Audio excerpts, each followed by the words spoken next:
بسم اللہ الرحمن الرحیم۔ الحمد للہ عز وجل۔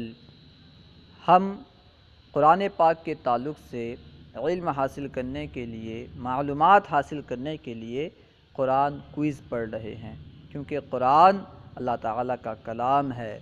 قرآن میں تمام چیزوں کا ذکر ہے۔ قرآن پاک ہی ایک ایسی کتاب ہے جس کے حفاظت کی ذمہ داری اللہ سبحانہ و تعالیٰ نے لی ہے۔ الغرض قرآن پاک کی بے شمار خصوصیات ہیں، اسی وجہ سے ہم قرآن پاک کے تعلق سے معلومات حاصل کرنے کے لیے، جاننے کے لیے قرآن کوئز پڑھ رہے ہیں۔ آج ہم انشاءاللہ عز و جل مزید چند سوالات اور جوابات پڑھیں گے۔ سوال نمبر 21، قرآن پاک میں آیت وعدہ اور وعید کتنی ہیں؟ جواب، دونوں کی تعداد 1000 ہے۔ قرآن پاک میں آیت وعدہ اور آیت وعید دونوں کی تعداد 1000 ہے۔ سوال نمبر 22، آیت امثال اور قصص کی تعداد کتنی ہے؟ جواب، دونوں کی تعداد 1000 ہے۔ قرآن پاک میں آیات امثال اور آیات قصص دونوں کی تعداد 1000 ہے۔ سوال نمبر 23، آیات حلت و حرمت کی تعداد کتنی ہے؟ یعنی قرآن پاک میں کتنی ایسی آیات ہیں جس میں حلت و حرمت کا بیان ہے؟ جواب، دونوں کی تعداد 500 ہے۔ دونوں کی تعداد 500 ہے۔ آیت حلت و حرمت کی تعداد 500 ہے۔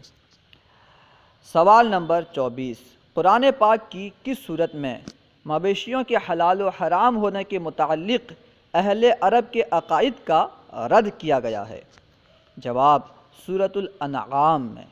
سورۃ الانعام میں اہل عرب کا جو عقیدہ تھا مویشیوں کے متعلق، اسے غلط قرار دیا گیا ہے، اس کا رد کیا گیا ہے، کیونکہ انعام مویشیوں کو کہا جاتا ہے۔ انعام اس سورت کا نام ہے، اور اس سورت کا نام اس لیے ہے کیونکہ اس میں مویشیوں کے حلال و حرام ہونے کے متعلق اہل عرب کا جو عقیدہ تھا اسے غلط بیان کیا گیا ہے، اسے غلط کہا گیا ہے، اس لیے سورت کا نام ہی سورۃ الانعام رکھ دیا گیا ہے۔ سوال نمبر 25، اعراف کے کیا معنی ہیں؟ اعراف کسے کہتے ہیں؟ جواب، اعراف جنت اور دوزخ کے درمیان ایک جگہ ہے۔ اعراف جو ہے یہ جنت و دوزخ کے درمیان ایک جگہ کا نام ہے۔ سوال نمبر 26، چونٹیوں کا ذکر قرآن پاک کی کس صورت میں ہے؟ قرآن پاک کی وہ کون سی صورت ہے جس میں چونٹیوں کا ذکر ہے؟ جواب، سورۃ النمل میں۔ سورۃ النمل میں چونٹیوں کا ذکر ہے، کیونکہ نمل کا معنی ہی چونٹی ہے، نمل کہتے ہی چونٹی کو ہیں، تو سورۃ النمل میں چونٹیوں کا ذکر ہے۔ سوال نمبر 27، سورۃ الملائکہ کس سورت کو کہتے ہیں؟ جواب، سورۃ الفاطر کو۔ سورۃ الفاطر کو سورۃ الملائکہ بھی کہتے ہیں، یعنی سورۃ الفاطر کا دوسرا نام سورۃ الملائکہ ہے۔ سوال نمبر 28، سورہ محمد کا دوسرا نام کیا ہے؟ سورہ محمد کو اور کیا کہتے ہیں؟ جواب، سورۃ القتال۔ سورہ محمد کو سورۃ القتال کہتے ہیں۔ قتال کا معنی ہوتا ہے جنگ۔ سوال نمبر 29، صلح حدیبیہ کا نام فتح عظیم کس صورت میں ہے؟ صلح حدیبیہ کو فتح عظیم کس صورت میں کہا گیا ہے؟ جواب، سورۃ الفتح میں۔ سورہ فتح میں صلح حدیبیہ کو فتح عظیم کہا گیا ہے، بہت بڑا فتح۔ سوال نمبر 30، بر صغیر میں فارسی زبان میں ترجمہ قرآن سب سے پہلے کس نے کیا؟ یعنی پاک و ہند میں سب سے پہلے فارسی زبان میں قرآن پاک کا ترجمہ کس نے کیا؟ جواب، حضرت شاہ ولی اللہ محدث دہلوی رحمۃ اللہ تعالی علیہ نے۔ پاک و ہند یعنی بر صغیر میں سب سے پہلے فارسی زبان میں قرآن پاک کا ترجمہ حضرت شاہ ولی اللہ محدث دہلوی رحمۃ اللہ تعالی علیہ نے کیا۔ سوال نمبر 31، قرآن پاک کو لکھنے والے چند کاتبین صحابہ کے نام لکھیں، یعنی چند ایسے صحابہ کے نام لکھیں جو قرآن لکھا کرتے تھے۔ کاتب کا معنی ہوتا ہے لکھنے والا۔ قرآن پاک کو لکھنے والے چند کاتبین صحابہ کے نام لکھیں۔ جواب: خلفائے راشدین یعنی ابوبکر، عمر، عثمان و علی، یہ چاروں۔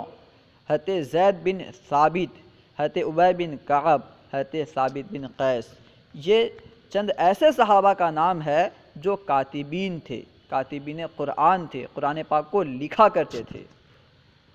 سوال نمبر 32، وہ کون سی صورت ہے جس کے بارے میں حضور صلی اللہ علیہ وسلم نے فرمایا کہ وہ 1000 آیات کی تلاوت کے برابر ہے؟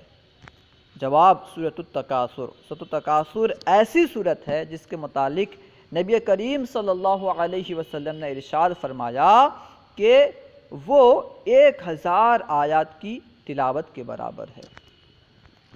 سوال نمبر 33، کس صورت کو نصف قرآن کہا جاتا ہے؟ نصف کا معنی ہوتا ہے آدھا۔ کس صورت کو نصف قرآن کہا جاتا ہے؟ جواب: سورۃ الزلزال کو۔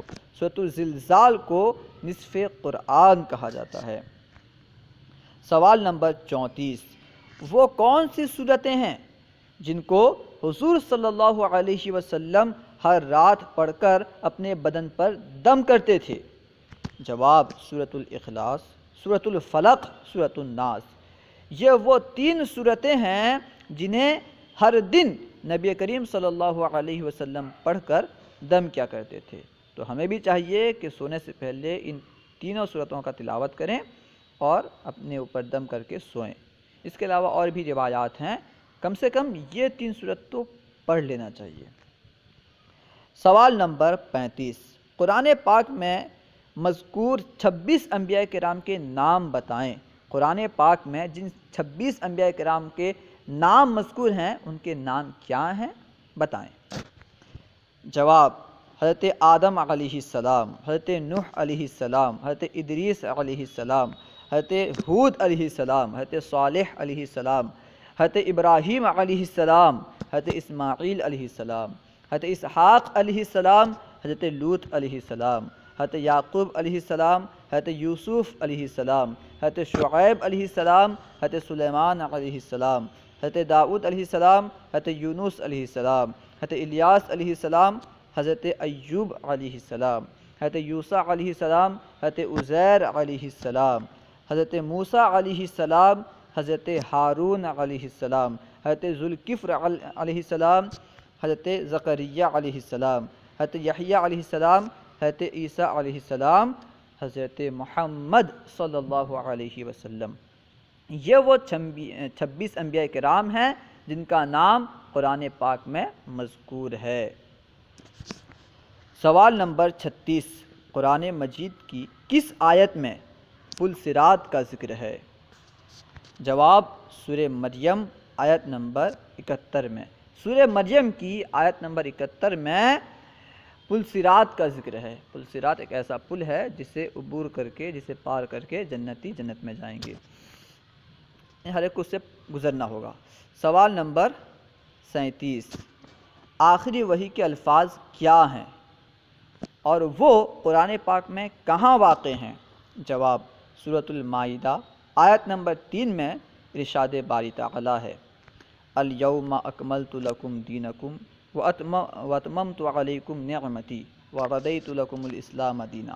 یہ قرآن پاک کی آخری آیت ہے، یعنی قرآن پاک کی آخری وحی کے الفاظ ہیں۔ یہ جو الفاظ ہیں الیوم اکملت لکم، یہ قرآن پاک کی وحی کے آخری الفاظ ہیں اور یہ سورہ مائدہ کی آیت نمبر 3 میں مذکور ہیں۔ اللہ و رسولہ اعلم۔ اگر درسیات کے متعلق کوئی سوال کرنا چاہتے ہیں تو کمنٹ باکس میں سوال کریں، یا کوئی مشورہ دینا چاہتے ہیں تو کمنٹ باکس میں مشورہ دیں۔ انشاءاللہ عز و جل ممکنہ صورت میں جواب دیا جائے گا اور آپ کے مشورے پر عمل کیا جائے گا۔ اگر آپ فیضان درس نظامی واٹس ایپ گروپ میں ایڈ ہونا چاہتے ہیں تو ہم سے رابطہ کریں۔ السلام علیکم ورحمۃ اللہ وبرکاتہ۔